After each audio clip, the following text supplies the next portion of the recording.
Buenos días, yo les voy a hablar sobre el consumo de fluoruro de aluminio y control en las celdas de fundición. Está bien establecido que el anión criolítico que surge al fundirse la criolita es esencial para disolver alumina para la producción electrolítica de aluminio. En la práctica, la criolita también se disocia al fundirse para dar una concentración de equilibrio de las especies criolíticas, fluoruro de sodio y tetrafluoroaluminato de sodio, según la ecuación que se presenta a continuación. Dado que esta masa fundida también disuelve el metal, lo que conduce a una disminución de la eficiencia de la corriente, se ha demostrado que es deseable no solo disminuir su punto de fusión, sino también aumentar la concentración de tetrafluoroaluminato de sodio. Esencialmente, la reacción de disolución al agregar fluoruro de aluminio puede darse mediante la siguiente reacción.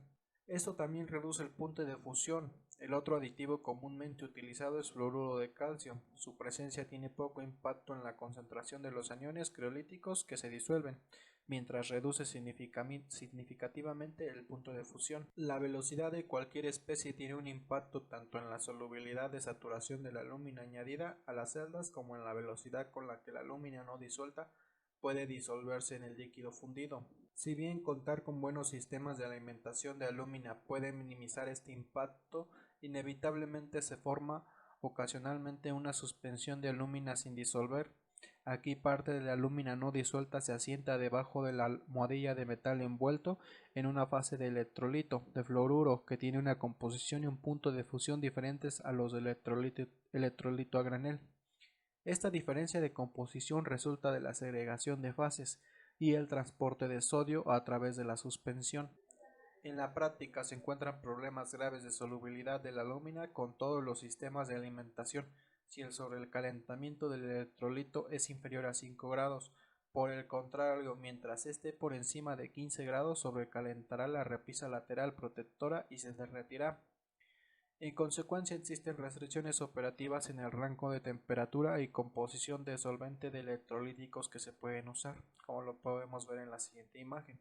Dado que el sistema de control requiere ciclos de concentración de alúmina disuelta que normalmente varían entre 2 y 3%, este ciclo tiene un segundo impacto en la temperatura de la celda a sobrecalentamiento fijo, pero no en el punto de congelación del lodo. Las concentraciones de fluoruro de aluminio en el electrolito pueden variar de dos fuentes principales: variaciones en la distribución de los materiales de fluoruro en la celda o pérdidas de fluoruro de aluminio que no equilibran la tasa de adición. Hay una serie de causas para el cambio en el balance de calor que conduce al cambio en la distribución de los componentes de fluoruro en la celda. El principal impulsor de este cambio es el sobrecalentamiento del electrolito, que provocará que el derretimiento o la congelación del borde lateral, que es algo que habíamos mencionado anteriormente. La acumulación de lodo es por otra causa. Hay 6 procesos que contribuyen al consumo de fluoruro de aluminio añadido a las celdas. Estos son: reacción con el contenido de óxido de sodio de la alúmina alimentada a la celda, que normalmente oscila entre 0.25 y 0.5% en peso.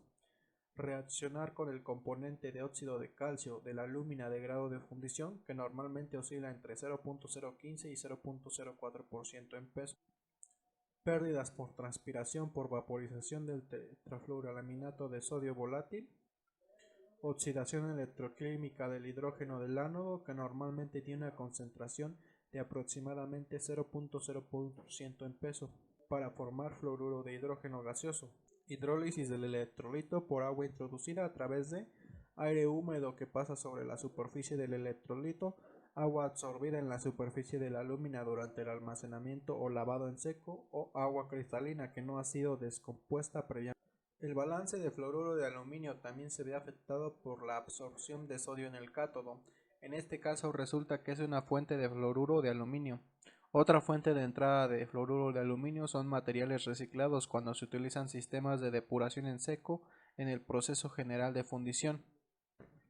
La mayoría de las fundiciones utilizan depuradores secos que absorben fluoruro de hidrógeno gaseoso en la superficie de la alúmina primaria, esto sin reaccionar. Este se recicla posteriormente a la celda como fluoruro de aluminio y algunas partículas del baño combinadas en forma de alúmina secundaria, de acuerdo a las siguientes reacciones. Además del fluoruro de aluminio reciclado, los vapores condensados suelen quedar atrapados y reciclarse con ellos. Sin embargo, dado que los vapores a menudo tienen impurezas asociadas, no siempre se devuelve necesariamente el mismo material a todas las celdas. Por lo tanto, un balance general de la planta dará como resultado que más del 99% de los vapores y componentes gaseosos se reciclen, aunque este no es el caso para celdas individuales o potlines que se manejan de manera diferente. El problema se agrava con la segregación. Esto es mayor en la vida operativa temprana de la celda, pero continúa a lo largo de su vida operativa debido al gradiente de temperatura a lo largo del bloque del cátodo. En algunas celdas fallidas de muy alta antigüedad a veces se encuentra sodio líquido condensado en la barra colectora debajo de los bloques catódicos. Para celdas maduras de más de 1200 días, el consumo de fluoruro de aluminio se aproxima al previsto a partir de los contenidos de óxido de sodio y óxido de calcio, cuando las celdas están equipadas con depuradores secos y completamente recicladas. La diferencia indica que la absorción continua de sodio es de valor pequeño y menos del 1% del consumo total, donde cada punto de datos representa en promedio 30 días. El fluoruro de aluminio reducido demandado en los primeros 1000 días es consecuencia de la absorción catódica de sodio, ya que se contabilizan todas las demás pérdidas. Los datos muestran que en los primeros meses es necesario agregar carbonato de calcio para compensar la gran cantidad de sodio que ingresa al cátodo, de acuerdo con la siguiente reacción.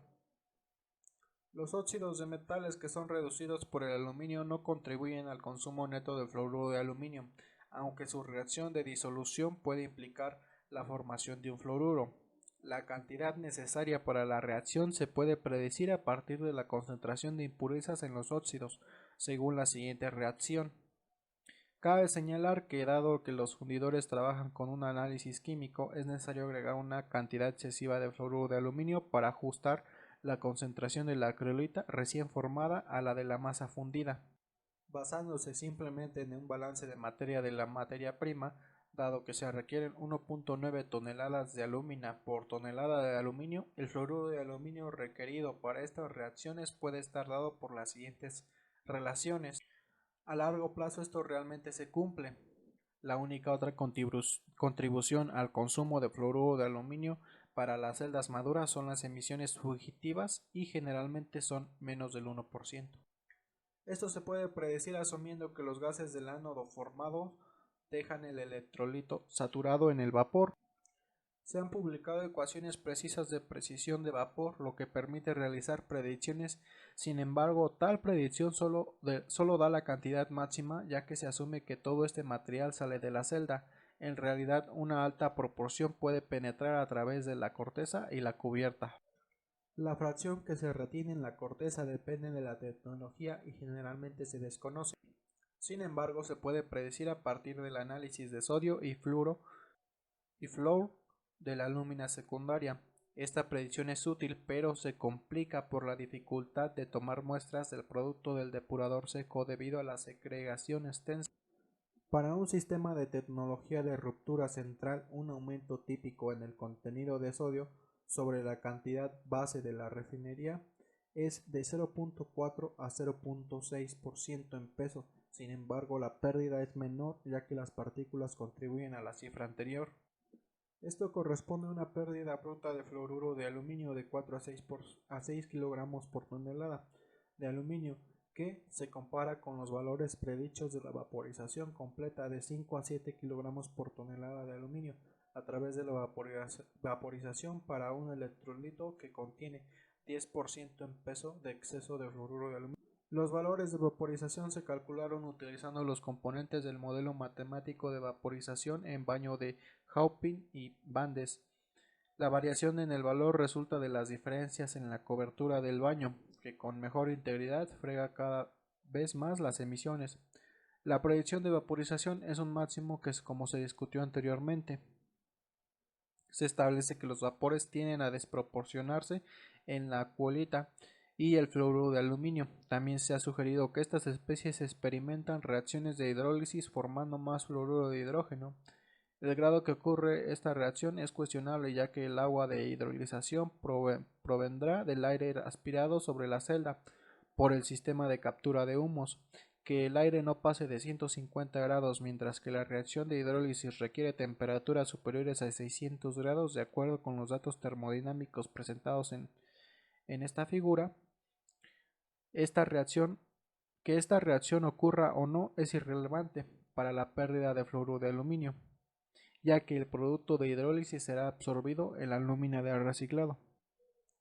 En un estudio inicial completo que involucró electrolitos que contenían menos fluoruro de aluminio, se sugirió que una alta proporción del hidrógeno del ánodo se convertía en fluoruro de hidrógeno gaseoso. Los contenidos típicos de hidrógeno de los ánodos oscilan entre 0.04% y 0.08% en peso si se tiene en cuenta únicamente al carbono consumido siendo electrolíticamente.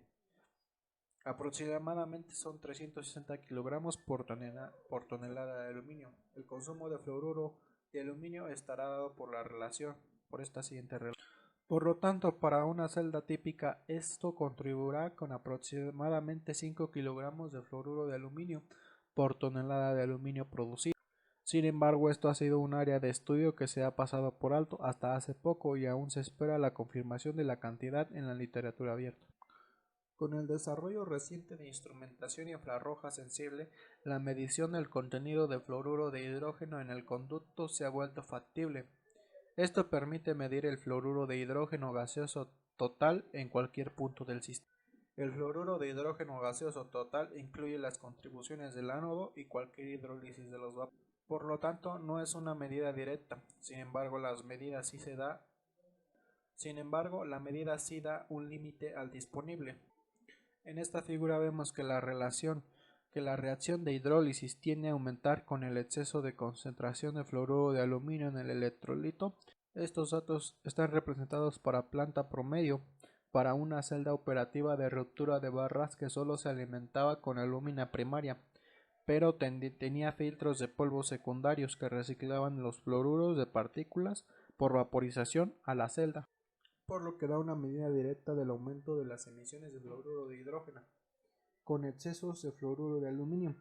Los datos no han sido compensados por el consumo a través del contenido de óxido de sodio en la lámina, pero este fue bastante constante en el rango de 0.25 a 0.3 en peso en este caso. Esto sugiere que la hidrólisis procede a través de la siguiente reacción, por lo que la velocidad de la reacción dependerá de la concentración disuelta del fluoruro de aluminio.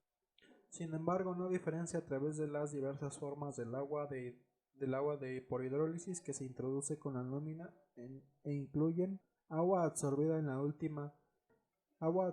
lámina pero introducida en la celda a través de un precalentamiento inadecuado.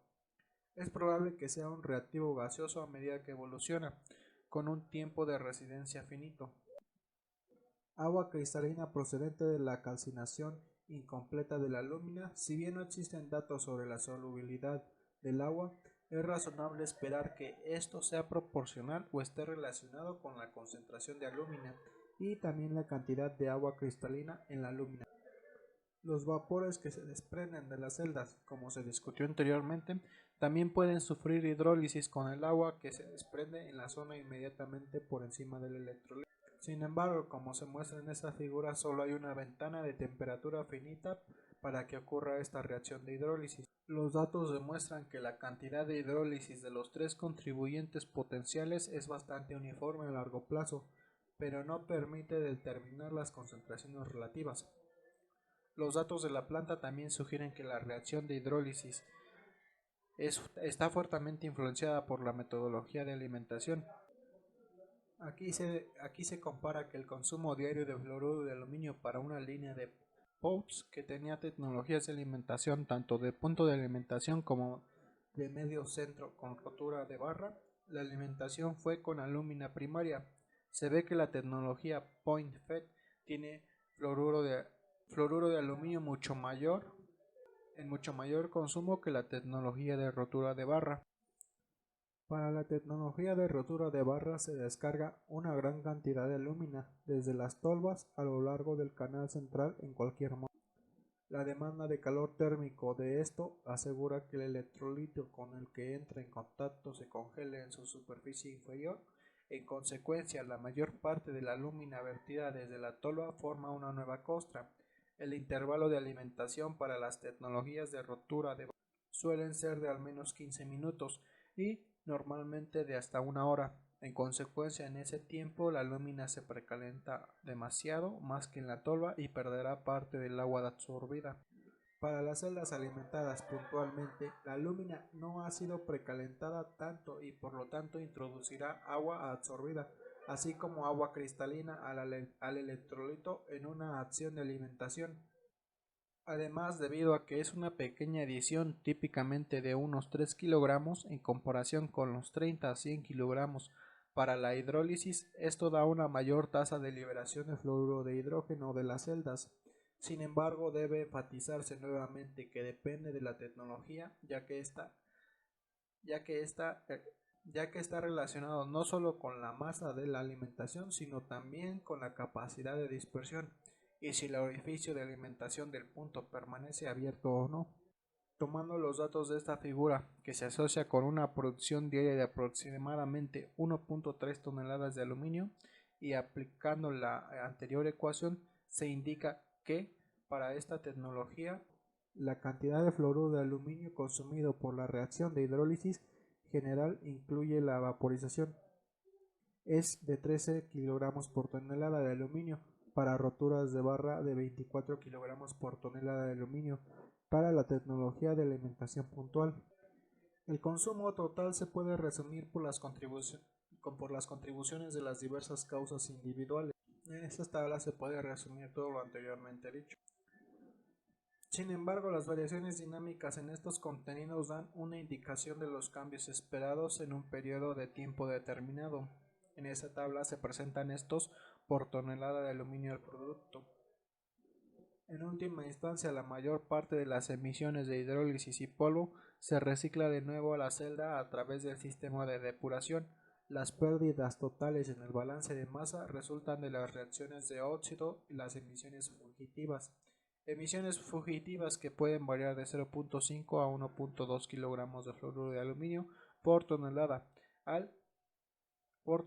de aluminio, dependiendo de las tecnologías de la celda y las prácticas de fundición.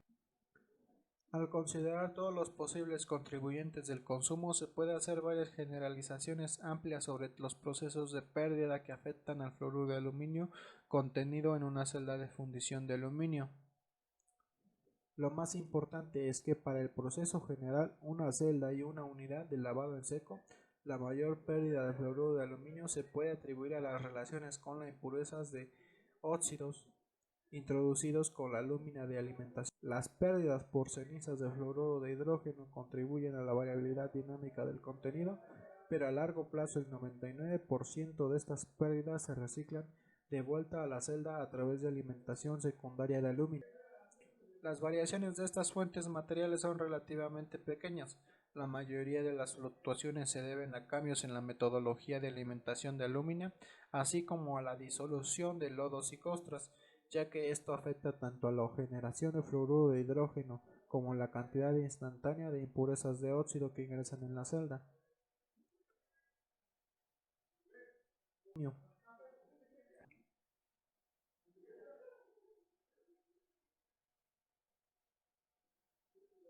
Y se recicla como parte de la alimentación secundaria de aluminio, por lo tanto es probable que cualquier gran variación en el contenido de fluoruro de aluminio se atribuya a cambios en el equilibrio térmico de la celda. El análisis del consumo de fluoruro de aluminio en las celdas de fundición demuestra que los cambios en la demanda de fluoruro de aluminio normalmente serán pequeños, a menos que haya un cambio importante en uno o más de los siguientes: el análisis de sodio e impurezas de la lámina primaria, el agua absorbida o cristalina de la lámina, o la cantidad de alúmina alimentada a una celda, o la cubierta de la celda también cambia drásticamente. Con base en la producción diaria normal y el gran volumen líquido del electrolito, no se esperaría ver un cambio importante en el balance de materiales de fluoruro de aluminio y por lo tanto en la concentración a un volumen de baño constante. Sin embargo, en la práctica, como se demuestra en la siguiente figura, el cambio que ocurre en una fundición es mucho más dramático. Sin embargo, comúnmente que el volumen del baño de líquido es constante, se sabe que cambia con el balance de calor. Los operadores de procesos se encuentran en un dilema. Deben intentar mantener una concentración constante debido a su impacto en la eficiencia actual, o deben intentar mantener el balance de materia para que la concentración sea correcta. Cuando las celdas se encuentran dentro de su masa y energía de diseño, las celdas de fundición de aluminio están diseñadas para un balance de calor específico y las salidas resultantes para una celda que opera dentro de sus especificaciones de diseño. Son el sobrecalentamiento del electrolito y espesor de la cornisa lateral. Estas salidas de diseño se basan en la demanda de energía promedio de las entradas y salidas, junto con las pérdidas de calor de diseño. Debido a que el proceso tiene varias operaciones por lotes superpuestas a la electrólisis continua, a menudo hay una falta de coincidencia entre los requisitos de energía del proceso y el balance de energía promedio para el diseño del proceso. La demanda de energía del proceso supera los criterios de diseño. Cada vez que se introduce un nuevo ánodo, las aleaciones de alumina también aumenta la demanda de energía del proceso. Aunque existe un flujo de energía compensatorio a medida que la alumina se elimina electrolíticamente, la energía adicional puede estar disponible mediante aplicación de voltaje adicional, incluido el voltaje de celda ruidoso. Un excedente transitorio significativo cada vez que la celda se agota de alumina y tiene un efecto de ánodo. Otras complicaciones de la situación del balance energético incluyen cambios de ánodo no programados, lo que aumenta aún más la demanda del proceso, y el cambio de flujo de calor como consecuencia del golpeteo del metal. La escala de tiempo en la que se producen algunas de las demandas de energía del proceso y sus consecuencias varía, siendo en algunos casos del orden de menos de una hora, pero en otros casos pueden exceder de un día. Siempre que hay un desequilibrio de energía dentro de la zona de electrolitos, invariablemente hay un cambio en la temperatura, ya que el excedente déficit de energía se acumula inicialmente como calor sensible. La consecuencia más importante del cambio en la temperatura del baño es un cambio similar en el sobrecalentamiento del proceso. El cambio en el sobrecalentamiento es la fuerza impulsora del cambio en el flujo de energía desde las celdas a través de la pared unilateral. Por lo tanto, la pared lateral cubierta por el reborde es la válvula de calor principal en una celda de fundición en funcionamiento, y la consecuencia de los cambios en el flujo de calor es la fusión o congelación del reborde. Esta figura da una medida del rango de recalentamiento que se han observado en un cuarto de cocción de celdas en funcionamiento. Los valores bajos dan como resultado una disolución muy pobre del aluminio.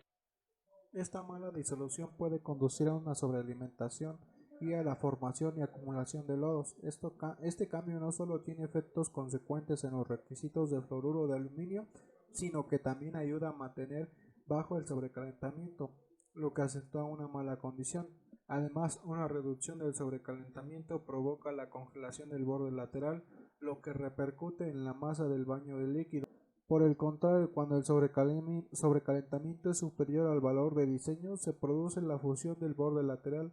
Esto puede, en situaciones extremas, conducir a un derretimiento total de la congelación lateral, casi duplicando el volumen y la masa del electrolito líquido. Estos cambios en la masa del baño tienen un impacto consecuente en la concentración de fluoruro de aluminio analizado.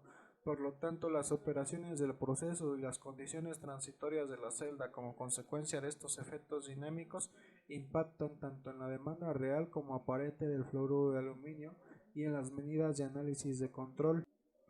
El enfoque más común para determinar la cantidad de fluoruro de aluminio que se agrega a una celda es modificar una cantidad base en proporción a las desviaciones en las condiciones del proceso analizadas o medidas, particularmente la concentración de fluoruro de aluminio analizado y o a la temperatura del electrolito medido.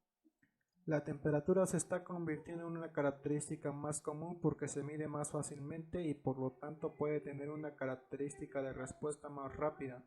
Una ecuación general típica para la adición de control de fluoruro de aluminio es la siguiente. Esta ecuación puede tener en cuenta algunos de los requisitos básicos para su constante de celda A. Por lo general, B o C es igual a 0, sin embargo algunas condiciones incorporan ambos. Para las condiciones donde C es 0, las adiciones se ajustan únicamente en función de la temperatura. Se usa la temperatura porque mientras existe un borde congelado, la temperatura tiende a seguir el diagrama de fase por la diferencia asociada con el sobrecalentamiento. Sin embargo, esto se basa en la suposición de que la desviación de la temperatura objetivo se debe principalmente a un cambio en la concentración de fluoruro de aluminio. Además, a menudo se supone que la desviación en la concentración de fluoruro de aluminio se debe a un déficit en la masa de fluoruro de aluminio en el baño. Estas suposiciones pueden tener limitaciones por razones asociadas con las variaciones en el balance de calor y las operaciones del proceso. Por ejemplo, un cambio de temperatura puede deberse solo en parte a un cambio en la concentración de fluoruro de aluminio. Las limitaciones en este enfoque de control se reflejan en las oscilaciones del proceso que se logran en las condiciones operativas y la variabilidad que inevitablemente resulta para diferentes operaciones, como se muestra en la siguiente tabla. La temperatura del baño es igual a la temperatura del líquido más el recalentamiento del baño. Los cambios en el recalentamiento del baño o la temperatura de líquidos tendrán un impacto directo en la temperatura del baño. La variación dinámica en la temperatura de líquidos en las celdas industriales se debe principalmente a cambios en las concentraciones de fluoruro de aluminio y alúmina. La variación dinámica del sobrecalentamiento es causada por la variación en el balance de energía o por cambios en los parámetros que afectan la pérdida de calor de la celda, mientras que esto afecta directamente a la temperatura del baño. El efecto más importante viene indirectamente a través del impacto de la variación del sobrecalentamiento en la variación de la masa del baño a través de la dinámica de cornisa. Los cambios transitorios en la demanda de energía asociadas con el cambio de ánodo y la disolución de alúmina y los cambios en entrada de energía debido a los efectos del ánodo dan lugar a variaciones a corto plazo en el sobrecalentamiento y la congelación del electrolito. El impacto térmico de un nuevo ánodo se concentra en una zona localizada de una celda. Si bien el impacto depende de la tecnología y el tamaño de la celda, se puede extraer algunas generalidades, como se muestra en la siguiente tabla. Un nuevo ánodo no solo impone una demanda térmica en el electrolito y la almohadilla de metal, sino que también conduce a una redistribución de la corriente con tasas de generación de calor consecuentemente más altas en otros lugares. Estos impactos duran de 12 a 30 horas. El impacto de energía de un efecto de ánodo se distribuye de manera más uniforme. En algunas tecnologías los efectos de ánodo duran solo 30 segundos, en otras 200 segundos y en ocasiones pueden durar varios minutos. La intensa tasa de generación de calor da como resultado un rápido aumento del sobrecalentamiento y por lo tanto un rápido derretimiento del borde lateral. Otro efecto térmico transitorio e impredecible es el cortocircuito, dado por picos de un ánodo a la almohadilla de metal. Esto generalmente da como resultado una corriente no farádica más alta a través de ese ánodo que genera el calor localmente.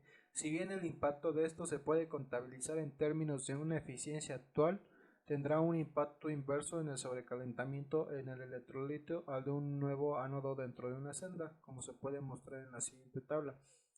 La sobrealimentación y la forma de lodos ocurren más lentamente. Mientras se produce la acumulación de lodo, se absorbe la energía de precalentamiento del material, mientras que cuando se produce la retroalimentación del lodo, se absorbe la energía para la disolución.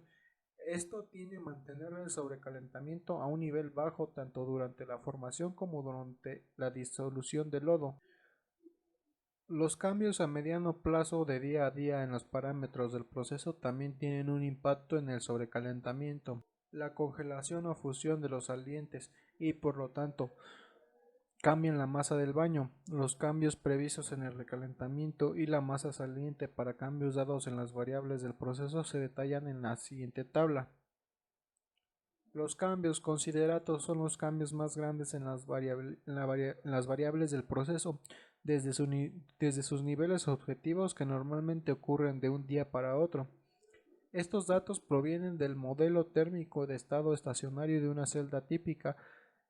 Tenga Hay que tener en cuenta que se consideran los cambios en un solo parámetro, en aislamiento de los efectos secundarios debido a los cambios resultantes en otros parámetros, que también afectan los resultados del balance de energía. La adición de voltaje que provoca la disminución de la masa del saliente y por lo tanto el aumento de la masa del baño también provocará como consecuencia un aumento en la altura del baño. Reducción en la altura del metal y la concentración de fluoruro de aluminio y probablemente la eficiencia actual. Algunos de estos cambios secundarios tienen un efecto de refuerzo y otros un efecto de equilibrio sobre el impacto del voltaje sobre el sobrecalentamiento y la masa saliente. Para determinar el efecto general sería necesario realizar un modelado significativamente más sofisticados. Sin embargo, los resultados muestran que el impacto de los cambios en las variables del proceso sobre el sobrecalentamiento y la masa saliente es significativo. Dado que la masa del saliente en una celda suele ser la misma que la del baño, o en algunos casos más, estos cambios previstos en la masa del saliente provocarán un cambio porcentual similar o incluso mayor en la masa del baño. Un cambio de más o menos 20% en la masa del baño provocará un cambio en el exceso de fluoruro de aluminio de más o menos 2% en peso para celdas con química celular típica. Cambios en el exceso de fluoruro de aluminio de este orden o de más o menos 15 grados de temperatura se puede observar de un día para otro. Los datos presentados anteriormente sugieren que los cambios en la masa del baño relacionados con el balance de energía podría ser una explicación probable en el lugar de cambios en la masa de fluoruro de aluminio se ven en el baño debido a que cambios en la demanda de fluoruro de aluminio de la celda. Cuando se muestra la celda para la composición de electrolitos o se miden las condiciones para la temperatura en una ubicación fija en una celda, a menudo se realiza en un momento fijo del ciclo de prácticas laborales.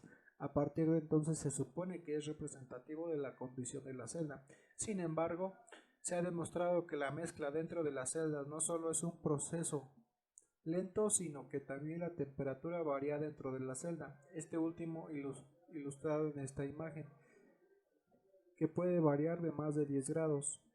Es probable que al menos partes de la variación espacial de la temperatura esté asociado con las prácticas laborales. Las temperaturas se midieron en un lugar fijo de la celda y en un tiempo fijo con respecto a las prácticas de trabajo, es decir, un tiempo prescrito antes de la perforación del metal. Si la variación de temperatura observada se debió al patrón de cambio de ánodo y la transferencia de calor, la magnitud del efecto térmico y su patrón resultante dependerán de la tecnología. Para determinar esto, pero eliminar las variaciones locales debidas a condiciones especiales en la celda, se analizaron los valores medidos de la concentración de fluoruro de aluminio y la temperatura para 10 celdas seleccionadas al azar durante 3 ciclos completos de cambio de ánodo. Los datos se promediaron y compararon con las condiciones generales de promedio del proceso. Debido al impacto potencial de las prácticas laborales en la variación local de la temperatura, se ha realizado un estudio para varias tecnologías sobre el impacto de las prácticas laborales en la temperatura medida. En esta imagen se presentan los datos obtenidos para una tecnología y se observa que, dependiendo del día, hubo una diferencia significativa en la temperatura promedio. Las diferencias máximas ocurrieron cuando los ánodos cambiaron más remotamente desde el punto de medición en la celda. La redistribución resultante de la corriente de la celda conduce a una mayor densidad de corriente en los ánodos cerca del punto de medición y por lo tanto a una mayor velocidad de calentamiento. Por el contrario, las temperaturas más bajas se registraron cuando los cambios de ánodo más recientes ocurrieron muy cerca de los puntos de medición.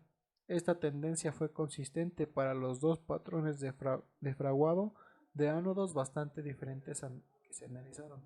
En esta figura se ilustra las adiciones promedio de fluoruro de aluminio asociadas con el mismo ciclo de trabajo.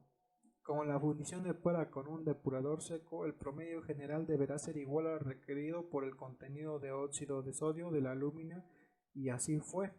Existe un comportamiento cíclico similar al de las adiciones de fluoruro de aluminio durante el ciclo de trabajo que el de la temperatura, lo que se espera dada la estrategia de control en operación en esta función. Sin embargo, en este caso los datos también muestran que la tasa de deducción está por debajo de la requerida teóricamente cuando la celda está realmente cerca de su condición objetiva, al principio del ciclo de trabajo, por ejemplo en el día cero. El análisis de la demanda de fluoruro de aluminio ha demostrado que desde el punto de vista de balance de materia es poco probable que haya un cambio significativo en la cantidad de fluoruro de aluminio requerido por día en promedio. Sin embargo, la concentración puede variar drásticamente a diario debido a desviaciones en el balance de energía del objetivo. Este desequilibrio es acentuado por la variación espacial y por tanto los errores de medición debido a que la condición se detecta en una sola ubicación en la celda. En resumen, los valores medidos de concentración de fluoruro de aluminio y temperatura están influenciados especialmente debido a la práctica de trabajo. Las variaciones especiales se pueden caracterizar y comprender a partir de la práctica de configuración del ánodo. Algunas anomalías del proceso, como los efectos del ánodo y el voltaje adicional de la celda, provocan cambios en las medidas de toda la celda, mientras que otras, como el cambio de ánodo y la formación de picos del ánodo, provocarán un efecto más localizado. Debido a que la temperatura promedio y las concentraciones de fluoruro de aluminio durante el ciclo de trabajo completo tienden a estar en el objetivo, el uso de los requisitos teóricos es una buena base para el mantenimiento de la masa de fluoruro de aluminio en la celda. Las constantes de tiempo aparentes y los retrasos de tiempo que encuentran algunas fundiciones después de las adiciones de fluoruro pueden de hecho explicarse debido a la variabilidad dinámica y el patrón de las prácticas de trabajo. Un balance ponderado entre el deseo de mantener la concentración de fluoruro de aluminio y la necesidad de tener un balance global de materias de fluoruro de aluminio pueden reducir la dinámica observada en la celda. Todos los programas de mantenimiento de fluoruro de aluminio deberían beneficiarse al tener en cuenta la variación espacial en las mediciones del proceso.